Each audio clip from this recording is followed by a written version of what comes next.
Imagine a mesh radio system that acts, well, almost like an AI flight controller for your comms.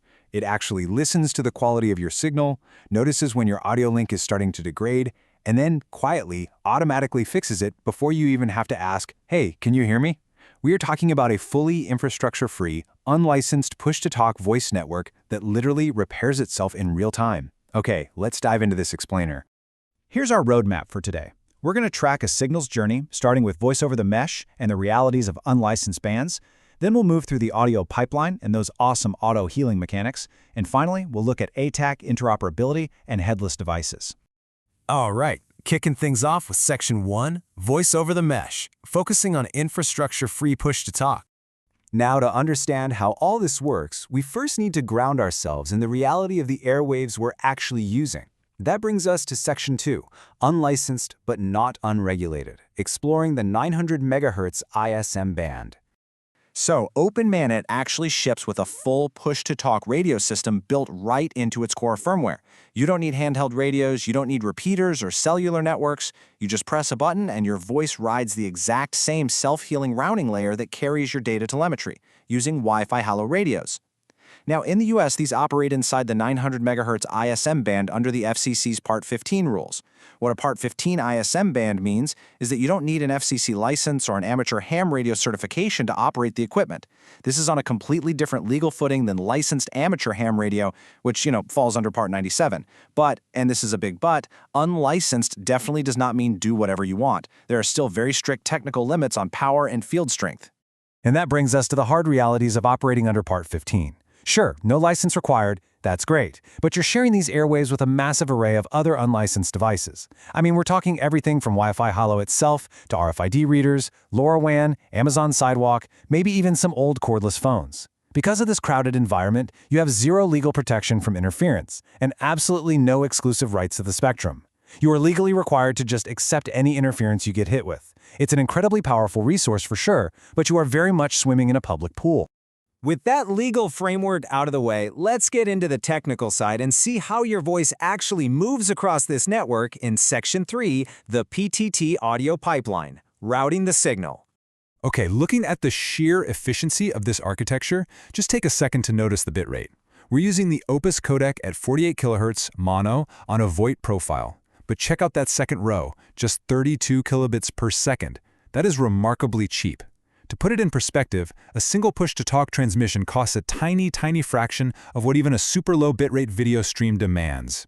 And this extreme efficiency is exactly why your voice can ride so comfortably alongside really dense telemetry data on a constrained mesh link without, bringing the whole network to its knees. The audio is wrapped up in an RTP payload with a 1400 byte maximum transmission unit and sent with a time to live of 32. Which basically means your voice can bounce across 32 different mesh nodes just trying to find its final destination. Following the transmit pipeline, here's how it goes. Your mic captures the audio, it's encoded by Opus in tiny 20 millisecond frames, packetized into RTP, and then blasted out over multicast UDP. But there is a really fantastic engineering war story hidden right there in step 1. The capture device, your microphone, is opened exactly once at startup, and it stays open for the entire session. So pressing push to talk doesn't physically turn the mic on and off. It just flips an internal software gate. This was a super deliberate design choice to completely eliminate the first cycle stall that used to plague USB audio devices when they were forced to open fresh on every single transmission. Actually, by doing it this way, it ensures instant, zero-lag voice capture the very millisecond you hit the button. Now, what happens if someone else is already talking? Well, OpenMANET enforces half-duplex communication mechanically. Just like a real, physical two-way radio, you simply cannot transmit on top of somebody else. If a remote signal is active on your talk group, your port gets stamped with a flag. If you try to press your push-to-talk button then, your attempt is rejected outright with the channel busy event. Your local mic simply will not broadcast. But here's the cool part. A background loop checks the channel every 100 milliseconds, so the absolute instant the other person releases their button, your very next press succeeds immediately, with no noticeable lag at all. It enforces really strict clean voice discipline. Which brings us to what is arguably the technical climax of this explainer, Section 4, Auto-Healing Voice with FEC, or Forward Error Correction. Think of this feature as your own digital co-pilot. So Opus has a parameter that controls exactly how much in-band redundancy is baked into every single encoded audio frame. More redundancy means a larger packet, right? But it allows the receiver to perfectly reconstruct your voice even if packets get lost over the air. OpenMANET runs a control loop that evaluates the radio link every 2 seconds. Let's track this state machine together. At 0 seconds, you have a baseline redundancy of maybe 20 or 30%. At 2 seconds, boom, it detects real packet loss. By 4 seconds, that's just 2 consecutive ticks of sustained loss, it rapidly ramps your outgoing redundancy up to 30 or even 40%. It acts super fast. But look at the recovery side. It deliberately takes over 30 seconds of completely clean, loss-free audio to relax back down to baseline. It acts fast to save your transmission, but relaxes slowly just so it doesn't prematurely strip away your protection during a brief, deceptive lull in a bad link. And this builds directly on the really clever concept of link symmetry. Because you might be wondering, how does the system actually know my outgoing signal's bad? Well, it measures its own receive side loss and then applies that measurement to its own transmit side encoder. On an omnidirectional mesh radio link, quality is essentially reciprocal. So if you're struggling to hear incoming audio clearly, the system elegantly just assumes they can't hear you either. Because of that, it automatically beefs up your outgoing redundancy to compensate. So the absolutely crucial point to take away is right here. There is no manual voice quality dial on this system. Your digital copilot is entirely autonomous. A brief moment of packet loss on your end quietly and automatically raises the armor plating around your next outgoing transmission, all without you ever touching a single button or even realizing it happened. It keeps your voice crystal clear when the physical environment is literally actively fighting against you. Now let's expand our view a bit and look at Section 5, ATAK plugin interoperability, bridging our mesh with the wider ecosystem.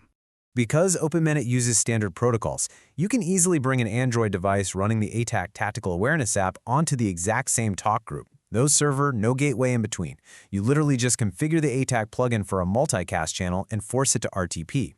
However, there is a major operational asymmetry you need to be aware of. Like we discussed, OpenMANET actively enforces half-duplex. It physically stops you from talking over someone. The ATAK Voice plugin, well, does not. Multiple ATAK users can key up simultaneously, and if they do, those overlapping audio streams are going to collide head-on at the OpenMANET receivers. So interoperability is amazing for sure, but it means ATAK operators really have to maintain strict manual voice discipline. Finally, let's wrap up our signal journey with Section 6, Comms on any device, utilizing headless web mode. Think about this. What if your mesh node doesn't even have a physical sound card? OpenMANET supports this incredible web-driven mode where a simple browser tab bypasses the underlying hardware completely. In this mode, the browser itself owns your microphone and speakers. The browser actually handles the Opus encoding in real time, and then streams the pre-encoded frames via an RPC connection straight to the OpenMANET background service, which then blasts them across the mesh. It really proves the sheer flexibility of this architecture. You could literally have a completely headless, silent piece of hardware sitting in a weatherproof box up on a ridge somewhere and fully participate in the voice network using nothing but a laptop browser. We have tracked this signal all the way from an unlicensed 900 MHz capture through a hyper-efficient Opus encoder. We've watched an autonomous state machine repair packet loss in real time, and we've bridged it seamlessly into third-party tactical apps and headless browsers. It really is a masterclass in resilient engineering. So I'm going to leave you with this glowing telemetry prompt to think about. What will you build on an infrastructure-free, auto-healing voice network? Until next time, keep exploring the edge.